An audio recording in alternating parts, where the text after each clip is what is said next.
प्रभु जीशु ख्रीष्ट एक पूर्ण वयस्क मंडली की नेबा को आसुछन्ति। एफिसियो 4 अध्याय ताहार 11 रु 14 टिके केही पढन्तु माइक रे।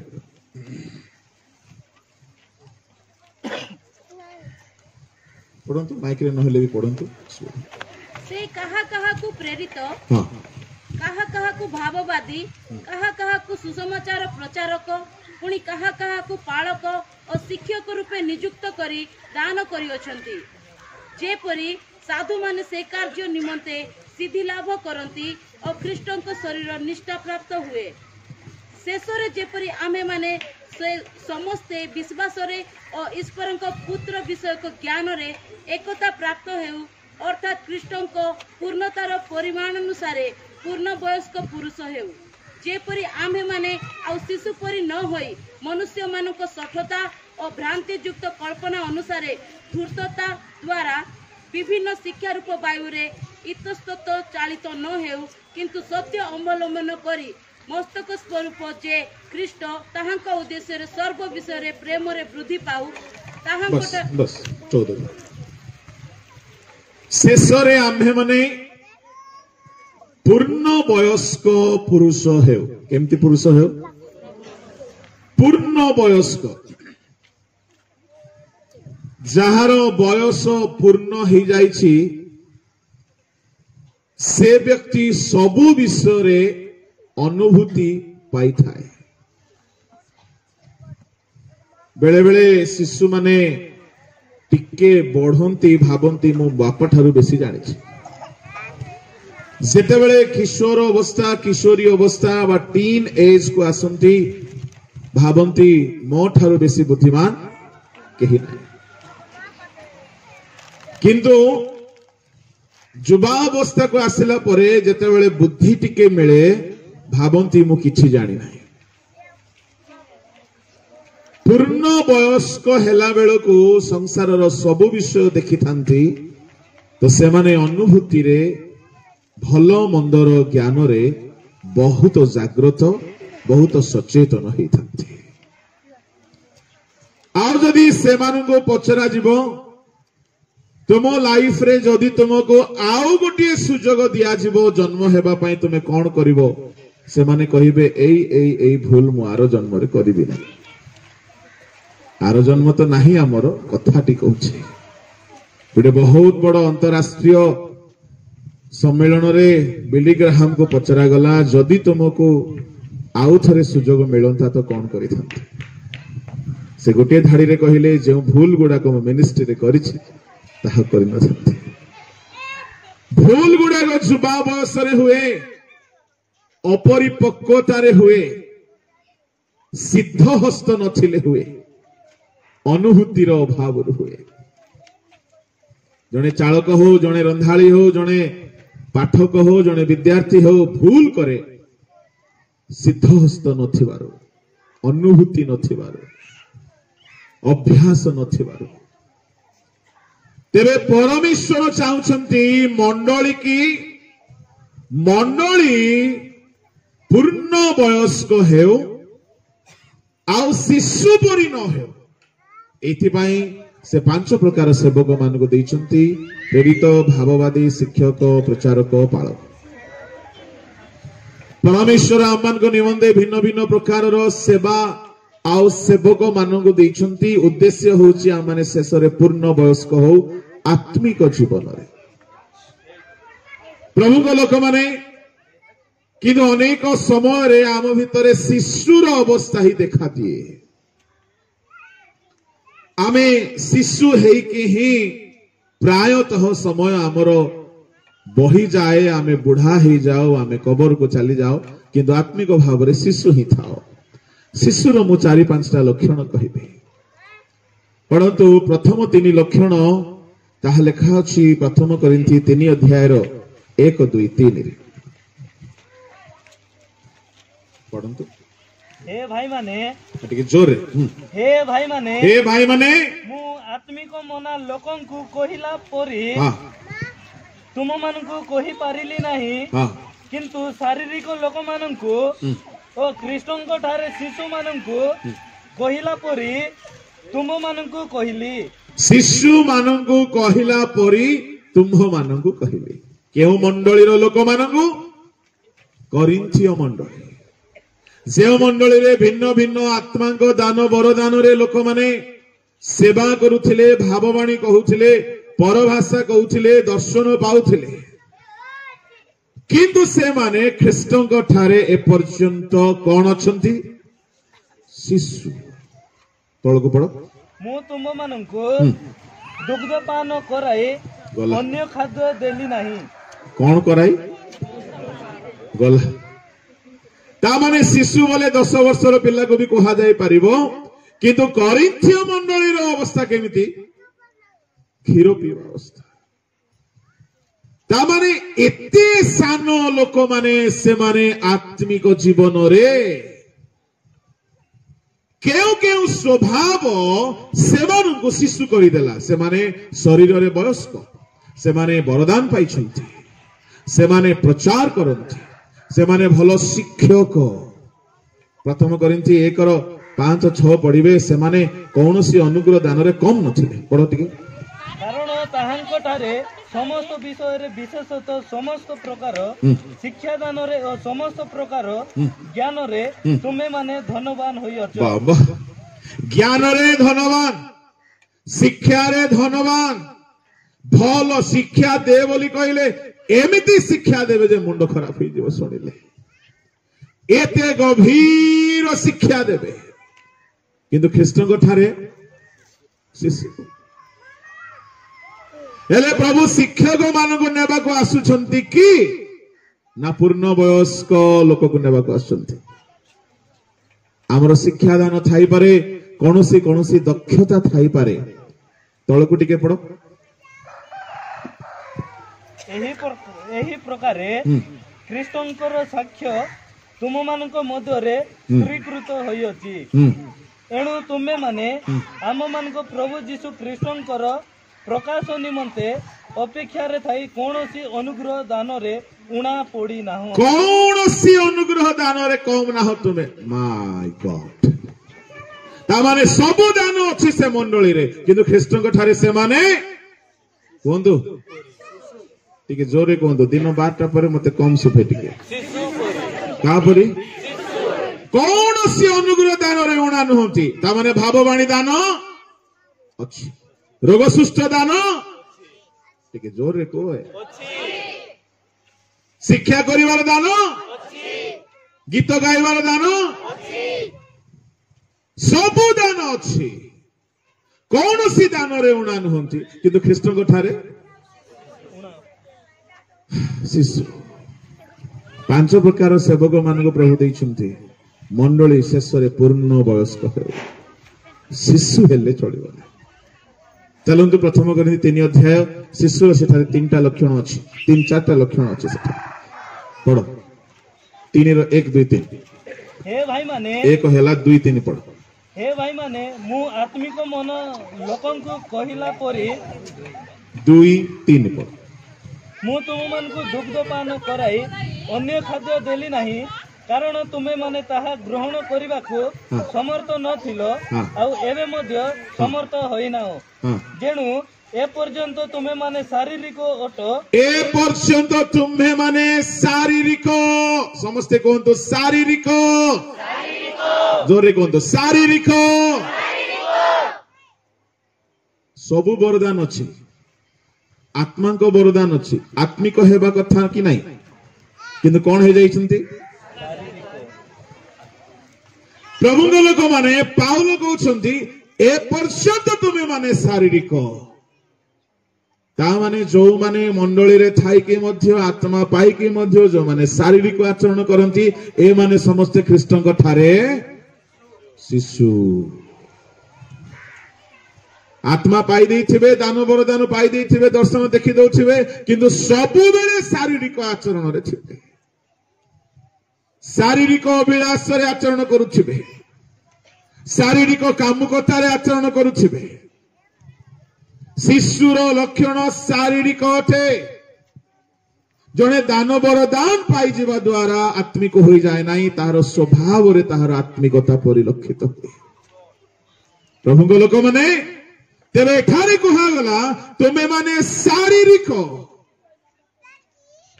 सेमानक मध्य शारीरिक आचरण थिला, जा 5 अध्याय देखुछु एमिति शारीरिक जे जणे जनकर बापांकर स्त्री को मध्य भ्रष्ट कर दीछे। माने इते शारीरिक करिन्थियो मंडली बहुत शारीरिक मंडली थिला। प्रभु को लोक माने जो माने शारीरिक भाव में आचरण करती से बहुत लक्षण अच्छी सब कहवा दरकार नहीं। आज्ञा तो कही बहुत कथा संध्यारे भी भल करी शुणिबे आपण माने। मु कहिबी शारीरिक लोकर आउ 2टा लक्षण जहा बहुत भल भाव में मंडली भितर अच्छी। शारीरिक लोक माने अन्य को ताड़ना करती। गलातियो 4 अध्याय 29 टिके पढ़ंतु जल्दी। हाँ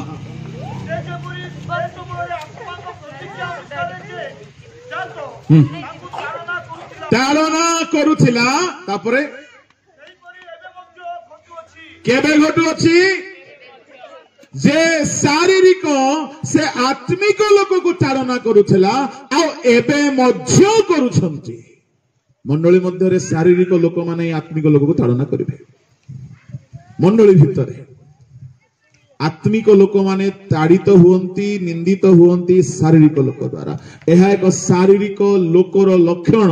आत्मिक लोक को से सब बेले निंदा करिवो ताड़ना करिवो। द्वितीय आदि पुस्तक 21 अध्याय 9 पद पढ़ंतु 8-9 पद पढ़ंतु। आउ बालक बड़ हुअन्ते सेमाने ताकु स्तनपान त्याग कराइले। पुणी जेउ दिन इसाक को स्तनपान त्याग कराइले सेही दिन अब्राहम महाभोज प्रस्तुत कले। अनंतर मिसरिया हागर अब्राहम को निमंते जे पुत्र जन्म करिथिला सारा देखिला से परिहास करूअछि। शारीरिक पुत्र इस्माइल आत्मिक पुत्र को परिहास करुछि। 14 वर्षर भेंडिया 8 दिनर छुआ को परिहास करुछि। केमिति कथा देखंतु। केते दिनर छुआ थिला इसाक 8 दिनर शून्य थैछि। 8 दिनर छुआ माने से गोरा हो कला हो जे रंगर हो क्यूट तो देखा जाउछिबो। सानो छुआ माने भारी क्यूट देखा जाउछि। आ सानो छुआ को केही हेले परिहास करंती नाही। ए 14 वर्षर किशोर ए 8 दिनर छुआ को परिहास करुछि। बाइबल कोन बोली कहे से शारीरिक। एणो तुम मानक मध्य हास्य परिहास न हेउ। आ शारीरिक लोक मान को कहउछंती पाउलो तुमे माने शिशु। प्रभु के लोक माने शारीरिक बोली कहिले बहुत कथा अछि। गलातियो 5 अध्याय ताहार 18-19 पढ़िबे। शरीर आचरण कौन कौन कौन से समस्ते शिशु कहबी नाई मु सब कथा। शिशुर प्रथम लक्षण शारीरिक लक्षण। यदि तुमे मोबाइल रे शारीरिक अभिलाष रे आसक्त अछ तुमे शिशु अठ। कौन सी प्रकार शारीरिक आचरण करूचो तुमे केते बड़ शिक्षक हो जाओ हेले मध्य तुमे शिशु। तुमे केते बड़ दान पाइथिबा लोक हो जाओ करिन्थियो मंडली रे थिला परी हेले मध्य सेमान को पाउलो कहले तुमे शिशु। ता माने फ्लेशली लस्ट आमको शिशु करिथिए। आ प्रभु शिशु को नेबा को आसुनांती पूर्ण वयस्क को नेबा को आछंती। यदि शारीरिक आचरण शिशु कर दिए तेरे क्यों आचरण आमको पूर्ण वयस्क करिवो? उत्तर दियंतु। आत्मिक आचरण। शारीरिकता जेते कमिबो आमे सेते परिपक्व हेबाको लागिबा। जेते हमठारे आत्मिकता बढ़िबो शारीरिकता ह्रास पाइबो। तेणु आत्मिक शरीर वृद्धि पाइले शारीरिक शरीर क्षय पाइबो। प्रभु को लोक माने जेते अभिलाष ह्रास हेबो सेते आपण ख्रीष्टंक ठारे बढ़िबे। तेणु प्रथम लक्षण होची शिशुर शारीरिक स्वभाव थाके। द्वितीय लक्षण परंतु प्रथम करिन्थियो बाबू तुमे टिके रेस्ट करो। तुमे भलो पडुछ जे टिके रेस्ट करो। हां भोणी मान को सुजोग देबा। चल प्रथम कोरिन्थियो 3 अध्याय तार 2-3 देखिबा भौणी माने केमते पढुछन्ते। हां हां हां हां शारीरिक अट नंबर 1 शिशुर लक्षण। पुणी नंबर 2 नंबर 3 होची ईर्षा वो विवाद। हाँ तापरे तुम्हें माने कि शारीरिक नुह तापरे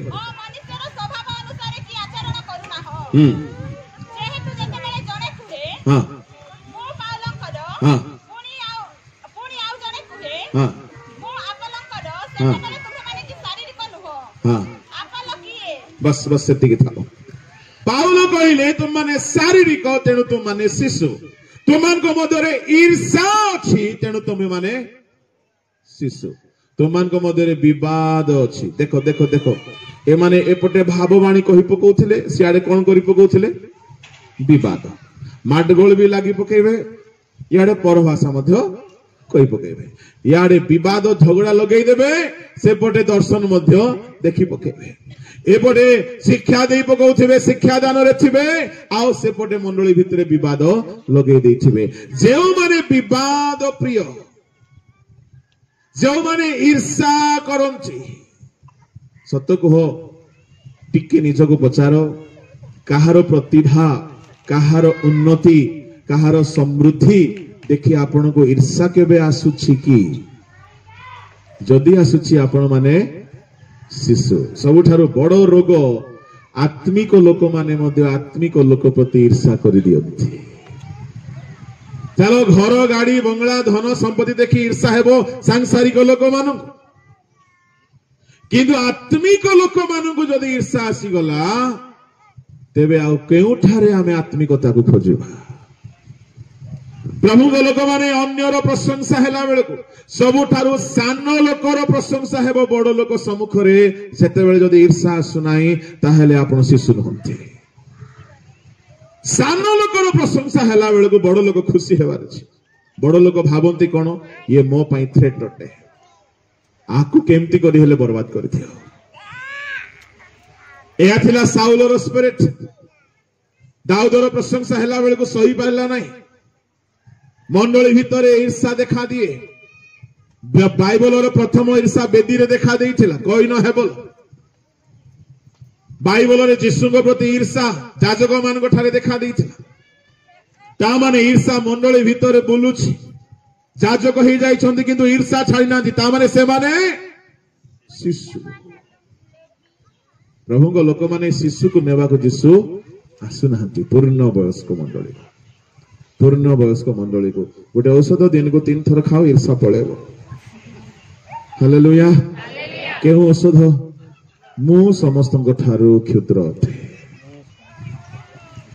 निजको समस्त ठारू क्षुद्र करिबो, से माने बढंतु मते रास पाइबो। सकाळे खाली पेटरे दिन बेले खाइला पर रात्रि सोइबा पूर्व तार अर्थ कोन? उठु उठु भाबिबो मु दुनिया रे सब ठारू क्षुद्र लोक। दिन सारा भाबुथिबो मु सब ठारू सान, समस्ते बढंतु प्रभु मते सान कर। राति रे सोइबा बेले मते चिंता करिवो प्रभु समस्ते बुद्धि पांतु मते सान हेबा को। जे आपण को नत करे से प्रभु ताहाको। हालेलुया। केबे ईर्षा आसीबो ना? ईर्षा आसे केते बेले जेते बेले आपण तुलना करंती, अरे से बढी गला मु कमी गली। तुलना करिवे ना। Each one is unique one. प्रत्येक प्रभु को दृष्टि रे महान अटंती, खास अटंती। तुलना करिवे ना। तुलना कले आपण को ईर्षा आसीबो, तुलना कले डिप्रेशन आसीबो, तुलना कले गर्व भी आसीबो। सावधान। समय भाव में एठारे समाप्त करिबी। ईर्षा एक शिशुर गुण, विवाद एक शिशुर गुण। सेठारे तृतीय शिशुर गुण अछि कि तुममान मध्य कई कहते आमे आपोलोर, कई कहते आमे पाउलंकर, कई कहते आमे केफांकर, कई कहते आमे ख्रीष्ट गला। दल दल भेद, कई कहते आमे पाउलंकर। कौन हेतिबो सुनंतु टिके। पाउल दल लोक अछंती करिन्थिया मंडली, से माने पाउलंकर बिग फैन। से माने कहे पाउलर चिट्ठी पढ़बो कि रे तमर मुंड घबराई दिबो। पाउलर रुमाल रे सुस्त होउछि रे। ପାଉଲର ଗାମୁଛାରେ ସୁସ୍ଥ ବୋଇଲା ବେଳକୁ କେଫାଙ୍କର ଟିମ୍ ଅଛନ୍ତି, ତାଙ୍କର ଫ୍ୟାନ୍ ଅଛନ୍ତି, ସେମାନେ କହିବେ ତୋର ପାଉଲର ଛାଇରେ ସୁସ୍ଥ ହେବ, ଆମର ପିତରର ଛାଇରେ ସୁସ୍ଥ ହେଇଯାଉଛି। ତୋର ପାଉଲ କେବେ ହେଲେ ଯୀଶୁଙ୍କ ଟିମ୍ରେ ଥିଲା, ଆମର ଯୀଶୁଙ୍କର ଟିମ୍ରେ ପିତର ମୁଖ୍ୟ ଥିଲା, ଆମେ ମୁଖ୍ୟରେ ବୋଲି ସିମୋନର ଦଳର ଲୋକ ତାଙ୍କେ ଟେମ୍ପର ହଉଥିବେ। ଏତିକି ବେଳକୁ ଆଉ ଗୋଟେ ଦଳ ବାହାରିବେ। କାର ଦଳ? ଆମେ ଆପୋଲୋଙ୍କର। ତୋର ସିମୋନ ପିତରକୁ ଛାଡ, ତୋର ପାଉଲକୁ ଛାଡ। ପାଉଲ ବକ୍ତା ନାହିଁ କି ପିତର ବି ବକ୍ତା ନାହିଁ, ଆପୋଲୋ ସୁବକ୍ତା ବୋଲି ବାଇବଲରେ ଲେଖା ଅଛି। କେତେ ଲୋକ ଆପୋଲୋକୁ ପସନ୍ଦ କଲେ, ଆଉ ଦଳେ କହିଲେ ଏ ତିନିଟା ଦଳ ଯାକ ଠିକ ନାହିଁ, ନା ସିମୋନର ଦଳ ଠିକ, ନା ପାଉଲର ଦଳ ଠିକ, ନା ଆପୋଲୋର ଦଳ ଠିକ, ଆମେ ହଉଛୁ କୁହ ଖ୍ରୀଷ୍ଟଙ୍କର। ଆପଣ କୁହନ୍ତୁ ଆପଣ କୋଉ ଦଳକୁ ଯିବେ? ଶୁଣ, ଆପଣ ବି ଭୁଲ କହିଲେ, ଲାଗୁଥିବ କେମିତି ଭୁଲ। ଏମାନେ ସିମୋନର ଦଳ ସାଙ୍ଗରେ ମିଶିବେ ନାହିଁ, ଏମାନେ ପାଉଲର ଦଳ ସାଙ୍ଗରେ ମିଶିବେ ନାହିଁ, ଏମାନେ ଆପୋଲୋର ଦଳ ସାଙ୍ଗରେ ମିଶିବେ ନାହିଁ। ଗୋଟେ ଗୋଟେ ଠିଆ ହେଇଥିବା ବଗ ପରି ଆମେ ଖାଲି ଯୀଶୁଙ୍କୁ ମିଶିବୁ। Only Jesus, only Jesus. କୋ ପାଉଲ ଦରକାର ନାହିଁ ଆମକୁ, କୋ ଆପୋଲୋ ଦରକାର ନାହିଁ, କେଡେ ସୁନ୍ଦର ବକ୍ତା ହେଲେ ମଧ୍ୟ ଆମକୁ ଦରକାର ନାହିଁ, ଆମକୁ ଖାଲି ଯୀଶୁ ଆଗ। ଠିକ କି ଏଇଟା ବି ଠିକ। ଆମେ ସମସ୍ତେ ଖ୍ରୀଷ୍ଟଙ୍କ ଠାରେ ଏକ ହେବାର ଅଛି। ଯେଉଁଠାରେ पर्सनल फैनिज्म आसी जाए, मु खाली अमुक वक्ता को ही फॉलो करी, अमुक दल रे थी, अमुक संस्था रे थी, अमुक जगह रे थी, ताहा शिशुर अवस्था होते। शिशु को पिला बेले खाली चुपरी बा लॉलीपॉप भल लगबो, निंबो पत्र भल लगबो, परिपक्व हैला पर कहबो थाळे थाळे मध्य मो पिता खाइबी आज्ञा, काहे सुगर बैलेंस हबो, मिठा मध्य खाइबी, भात मध्य खाइबी, राग मध्य खाइबी, पिता मध्य खाइबी। परिपक्व लोक माने समस्त को नहीं चलते, दल भेद करते ना। शिशुर एटा है चतुर्थ लक्षण। पंचम लक्षण पढ़, एव्री यह कहीकि सारी मो। पंचम लक्षण एव्री 11 अध्याय 24-25।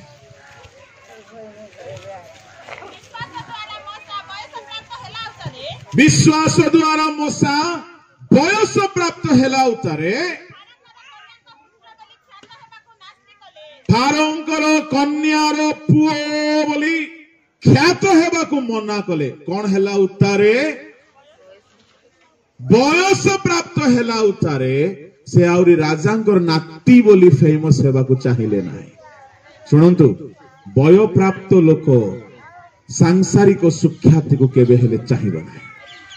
बुझा पड़ुची? बय प्राप्त हेलारु मोसा राजांगर झियोर पुओ बोली फेमस हेबाकु चाहिए ना। सांसारिक फैमिलियरिटी, सांसारिक पॉपुलैरिटी परिपक्व लोक माने पसंद करिवे नै, जो माने आत्मा रे परिपक्व। तळकु पड़ कौन पसंद करिवे से माने? पापर क्षणिक सुख भोग अपेक्षा